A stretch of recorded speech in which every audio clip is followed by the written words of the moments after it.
Bonjour. Alors aujourd'hui, sur mon chantier de rénovation, on va faire un petit épisode un peu spécial et on va faire une petite parenthèse. Là on a ceci, une baignoire, enfin qui sera avec un rideau de douche et puis une colonne de douche. Et il y a un projet qui me tient énormément à cœur et sur lequel je travaille depuis très longtemps, c'est la récupération de chaleur sur les eaux usées d'une douche. Donc là on a un échangeur cuivre que j'avais construit précédemment. Bon alors il a un petit peu de verre de gris parce qu'il a été stocké dans un endroit humide. Donc c'est un échangeur qui fait 1 mètre. Et puis il s'avère en fait que avec 2 échangeurs comme ceci sur une cabine de douche, eh bien j'arrivais à récupérer jusqu'à 14 degrés. 13 degrés 7 pour être précis. 7 degrés sur le premier et puis 6 degrés 7 sur le second. Voilà. Et c'est énorme, hein, c'est énorme. Et du coup, j'avais tenté de faire grossir cet échangeur. J'avais tenté de cintrer du tube en 35 et du tube en 42 avec une cintreuse. Sauf que mes tubes s'étaient déchirés, donc j'avais acheté une cintreuse 16 tonnes pour rien. Là, je suis assis sur une baignoire qui fait 1,50 m.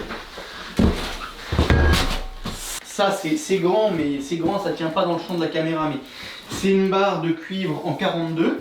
Ça, c'est une seconde barre de cuivre en 42. Ça, c'est une barre de cuivre en 35. Puis, je vais certainement retourner en acheter. Et puis ça, ce sont des coups de cuivre à 180 degrés de taille 42. Et l'idée, elle est d'avoir un échangeur ici, un autre ici, un autre ici, un autre ici. Et donc, en gros, sous une baignoire d'1,50 m, eh bien, on va essayer de construire un échangeur de 5 mètres et voir combien est-ce qu'on peut récupérer. Voilà. Ça, c'est l'idée, c'est la théorie. Maintenant, la pratique, on va s'y atteler dès maintenant. Et puis, on va voir ce que ça donne. Est-ce que c'est réalisable? Alors, je ne sais pas si tu connais le cours du cuivre actuel. Mais là, il y en a pour des sous. Mais là, il y en a vraiment pour très très cher. Par exemple, ça, un coude comme ça, là, en 42, c'est 50 €. Rien que ça. Alors, ça fait quand même 3 ans et demi que je travaille sur ce projet. Et là, on va dire que c'est l'assaut final.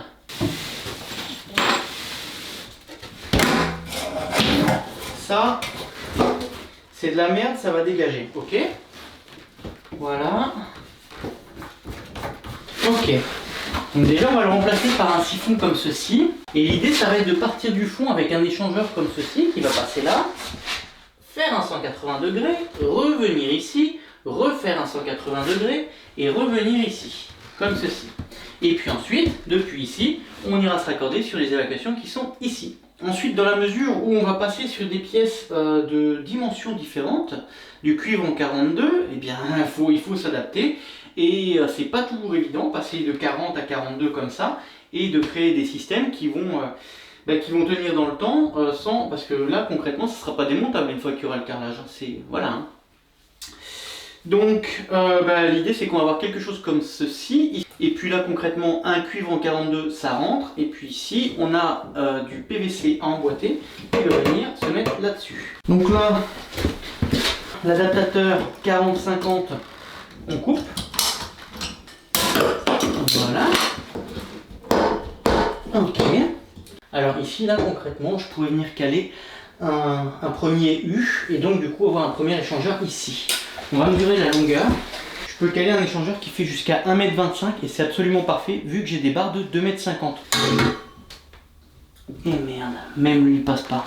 Donc là, 1,25 m c'est bon, on va y aller. Alors avant, donc lunettes de protection c'est bon, gants de protection c'est bon, casque de chantier c'est bon, masque anti-poussière c'est bon, et ben on y va.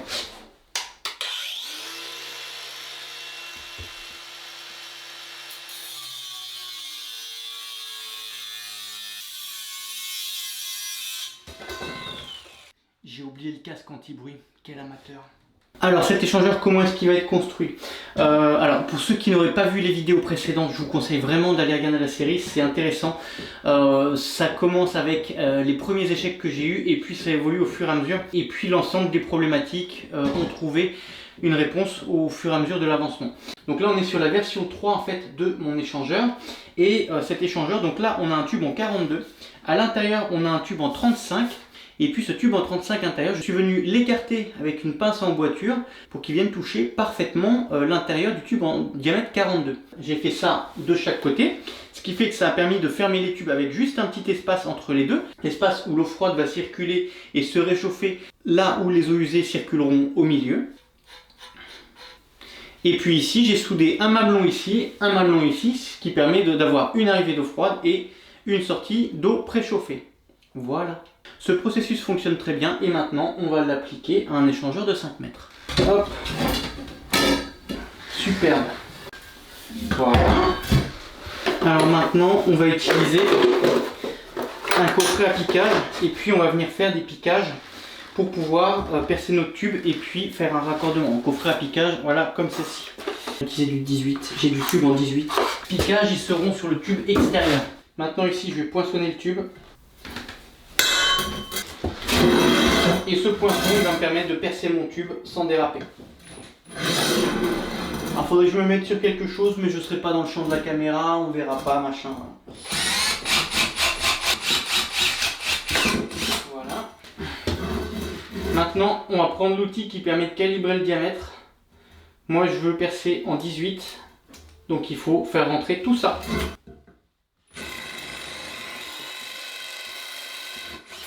Voilà. Ensuite, on prend celui-ci là, comme ça. On le fait rentrer là, dedans, comme ceci. Ensuite, on vient le serrer.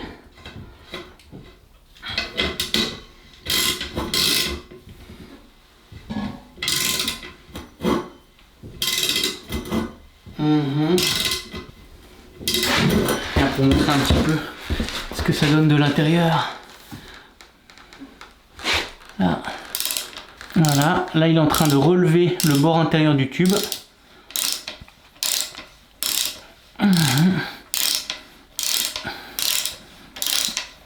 Et voilà. Là. Et là maintenant. Voilà. Et là maintenant, on a une collerette de diamètre 18, ce qui fait qu'on pourra venir souder un tube de 18. Et puis ensuite, on aura quelque chose comme ceci, ici, avec un autre tube qui va partir ici, et un bout de tube ici. Dans le coude, il n'y aura que les eaux usées qui circulent, et puis là, il y aura l'eau qu'on réchauffe, qui passera dans le petit bout de tube ici, entre les deux échangeurs. Alors, maintenant qu'on a ça, on va prendre une pince à emboîture. On veut qu'un tube de 18 rentre, donc on prend, hop, 18.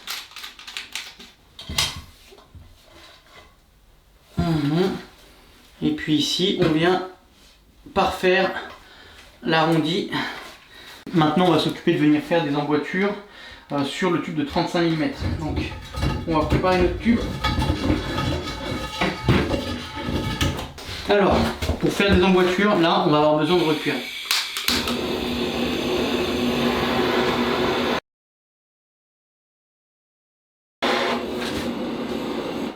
Voilà. Alors là concrètement il y a un risque de brûlure. Là ça va, c'est pas trop chaud, mais le cuivre est un excellent conducteur. Donc conducteur électrique mais aussi conducteur de chaleur. Et quand je vais le tremper dans l'eau, et bien la chaleur elle va se déplacer. Voilà, et là si je touche, oh ça va. Maintenant qu'on a fait ça, toile émerie, et puis on va venir décaper pour se préparer pour faire une bradure forte. Lui, on va lui faire le même traitement, mais à l'intérieur.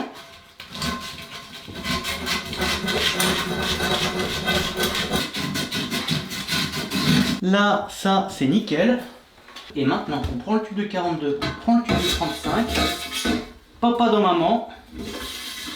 Hop. Et là, le jeu qui est entre les deux tubes, et ben, c'est là où notre froide va passer et se réchauffer. Et maintenant, ce qu'on va faire, c'est qu'on va venir combler ce jeu en faisant des emboîtures. On va prendre une autre pince à emboîture. Celle-ci. Et là, on a du gros diamètre, là. Ouais, ça vient. On va faire une emboîture en 1 pouce 3/8 et après, on finira avec du 1 pouce 1,5. Ok.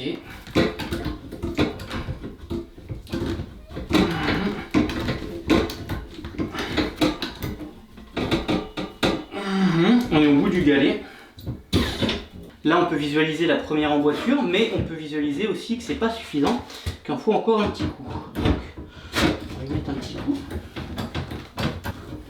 Et là, on peut plus bouger. Là, on est bon là. Ok. Donc là, on peut voir qu'on a une emboîture, bim. Et là, ça vient se mettre comme ceci. Nickel. Voilà. On va faire pareil de l'autre côté. Oh putain, c'est dur là. Je crois que j'ai pas assez recuit en fait. Bon, alors maintenant que ça c'est fait, brasure. Donc, chalumeau. Bim. On commence par le régler. Acétylène 0,5. Yes. Oxygène 2,5. Yes. Et puis là maintenant, une baguette, du décapant qu'on applique sur la baguette.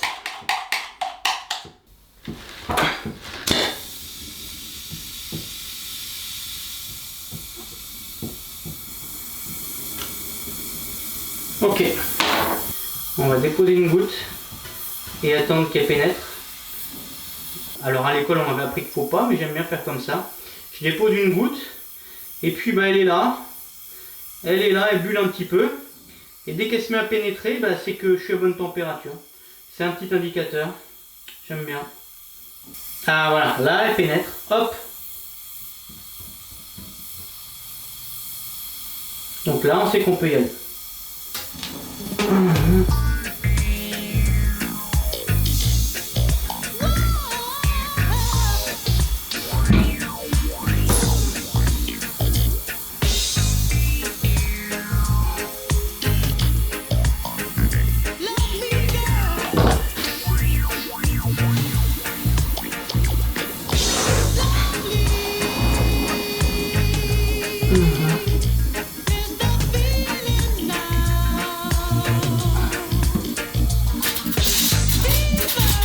Voilà.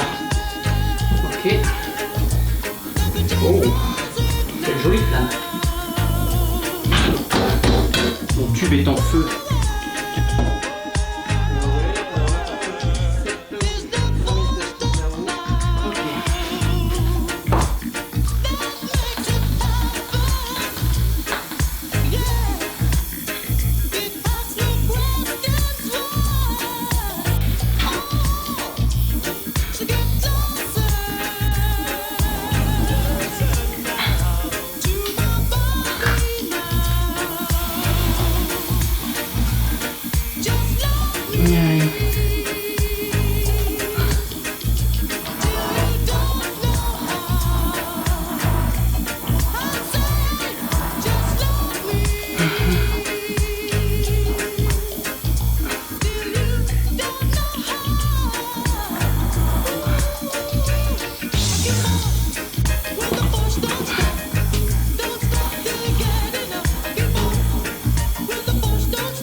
Échangeur de fait.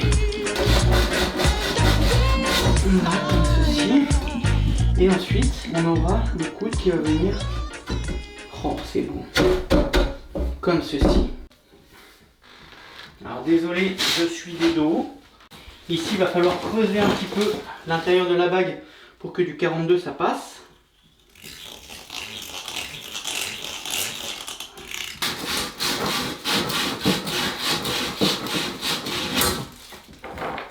Et là ensuite, on aura ce raccord qui vient comme ceci. Là. Ok. On aura ça qui vient s'adapter ici, exactement. Donc là, on est emboîté dans le coude qui fait la jonction PVC cuivre. Ici, là, on a notre coude comme ceci. Et ensuite, on aura quelque chose comme ceci. Un échangeur qui fait... Alors pour la fixation, je prendrai des colliers en 40 avec des vis un petit peu plus longues parce qu'on est sur du 42.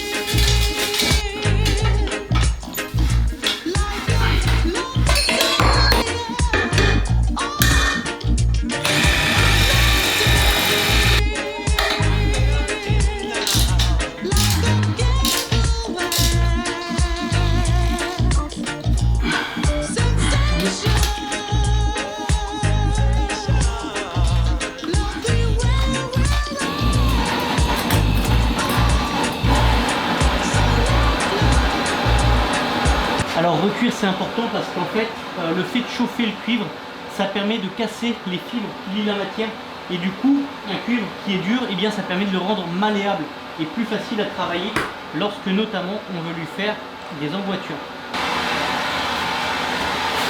Je rappelle pour ceux qui voudraient apprendre à travailler le cuivre que j'ai écrit un livre qui s'appelle le guide du tube cuivre et qui explique toutes les techniques qui peuvent être utilisées pour réaliser son installation avec du tube cuivre.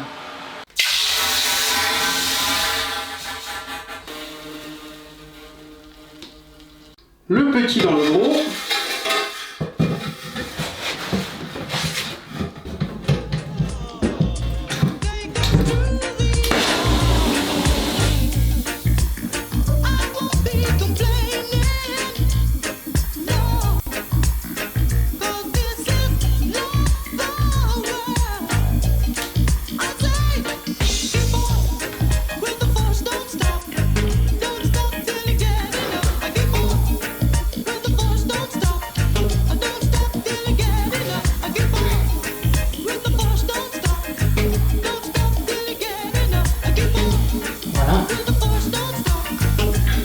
Et de une.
So I wanna groove all the time.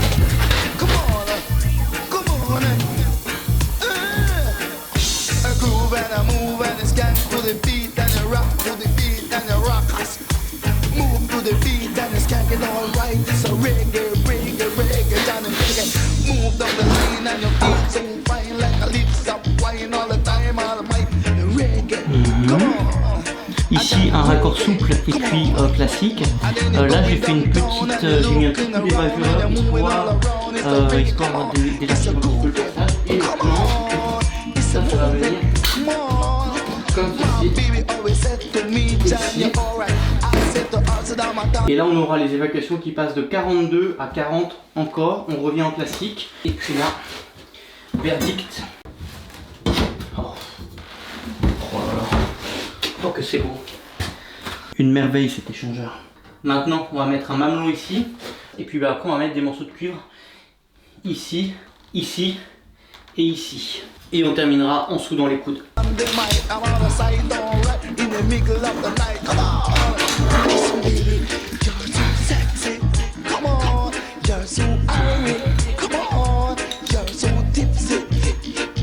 I need your body, come on. Come and say rock to the beat and you rock down the street, down Sesame Street, and your heart start beat is the room. Come on and hold me, come on, come on. Cintrage sur du 18 non recuit.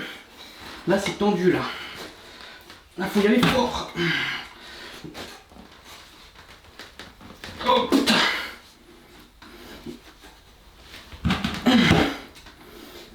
Ouais. Allez doucement.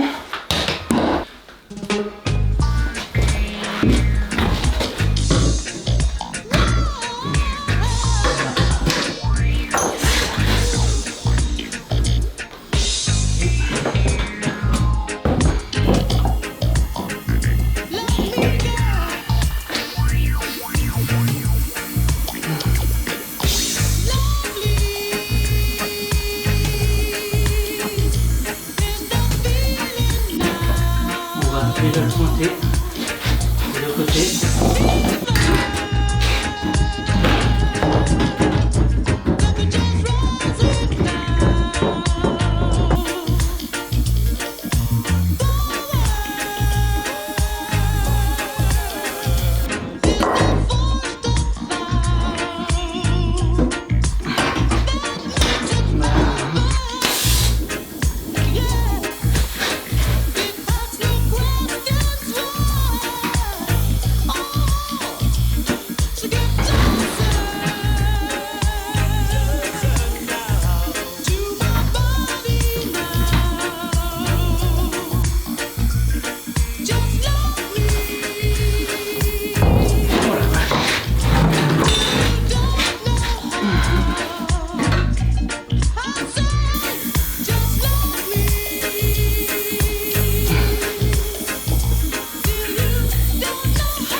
On met les deux mamelons, on fait la mise en eau pour contrôler s'il n'y a pas de fuite sur les brasures. Et puis s'il n'y a pas de fuite sur les brasures, eh bien on soude les coudes à 180 degrés.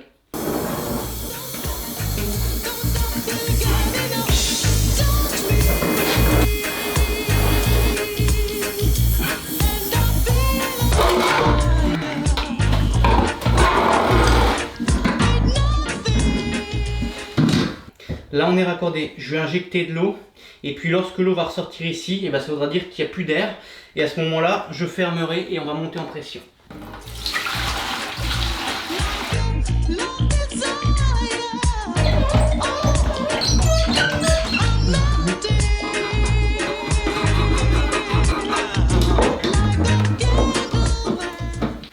Alors là maintenant je vais le mettre en pression, je vais le monter à 7, allez 8 bars, peut-être 10. Et puis s'il y a de l'eau qui sort, et ben ça veut dire qu'il y a une fuite.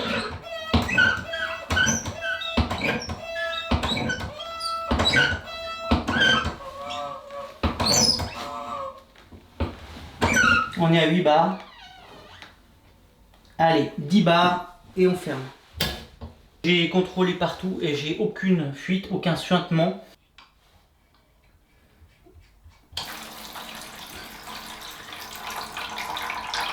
Et maintenant, on va souder les coudes d'évacuation. Bon, on est décapé. On va s'occuper des coudes. Ah putain, ça rentre pas. Enculé, va. À la base, je voulais faire ces soudures avec de l'étain. Parce qu'en fait, ça m'embêtait de rechauffer là où j'ai fait une soudure juste en dessous. Et potentiellement la faire refondre et pouvoir potentiellement créer une fuite. Mais le problème, c'est que ces coudes à l'usine, en fait, ils sont marqués, il y a des stries. Et j'arrive pas à les nettoyer. Tous ils ont cette strie comme ça là. Ah, franchement c'est vraiment la merde hein.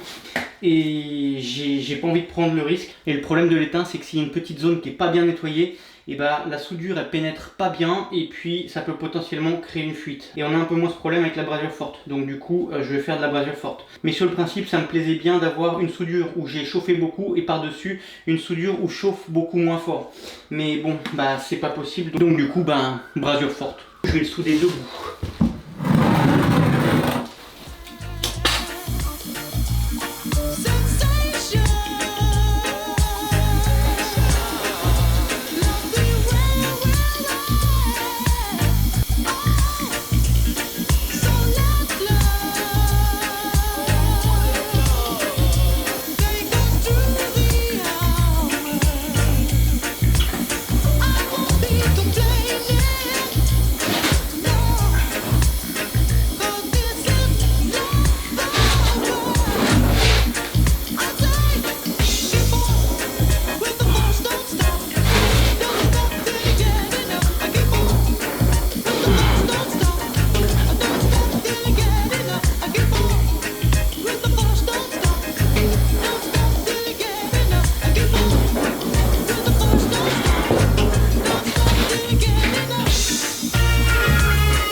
Ok, c'est le une.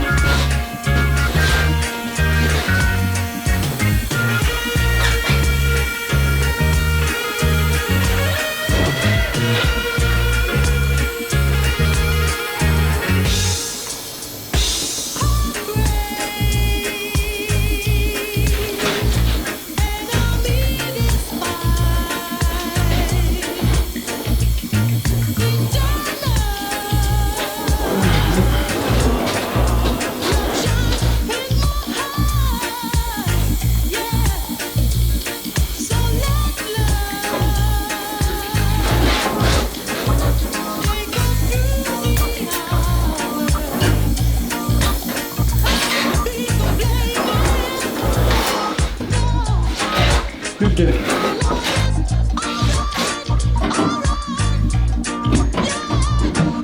Putain, j'ai plus d'acétylène.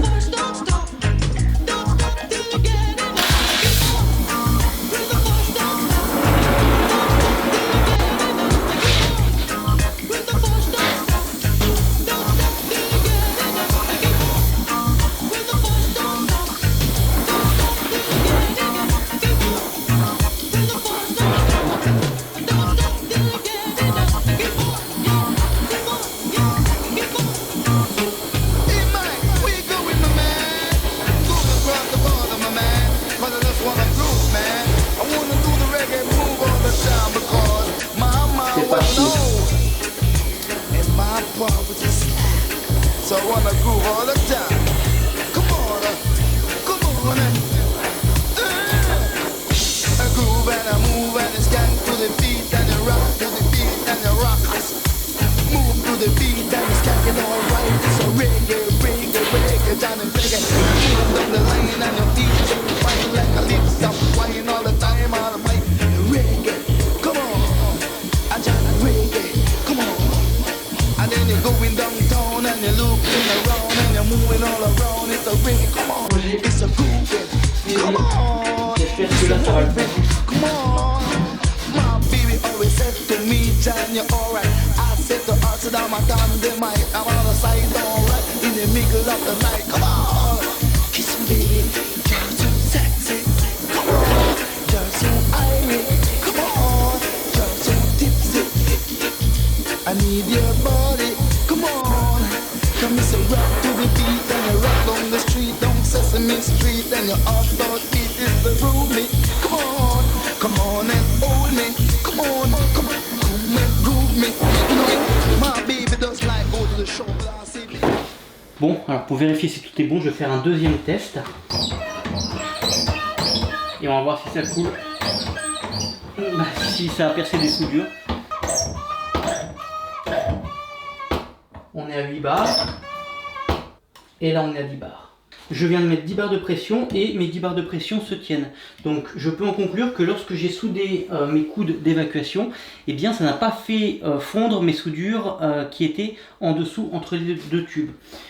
Donc je peux en conclure que cet échangeur est bon et qu'on peut procéder à la pose ici. Tonight because you got me, you know. I say true, say oh sure, I love you, babe. You're so groovy. Come on and groove me. Come on, Canada, America.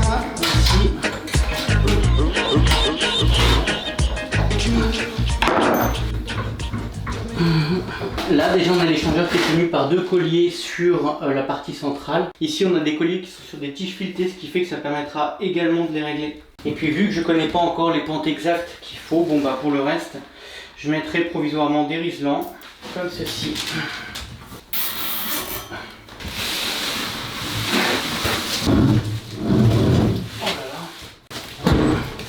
Le raccordement il se fera ici pour les évacuations. Et puis pour ce qui est du raccordement de l'échangeur, je veux que pour avoir une meilleure récupération, il faut que les flux soient en contre-courant.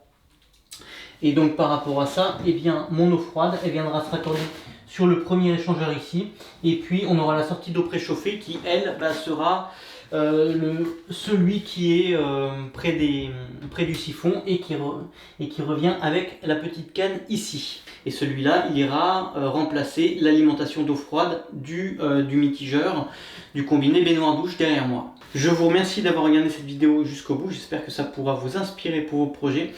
Pour ceux qui souhaitent apprendre à faire de la plomberie avec du tube cuivre, je rappelle que j'ai écrit un livre qui s'appelle Le guide du tube cuivre. Je vous mets un lien juste en dessous en description. Je vous souhaite bon courage pour vos travaux et puis je vous dis à très bientôt pour la suite. Allez, ciao!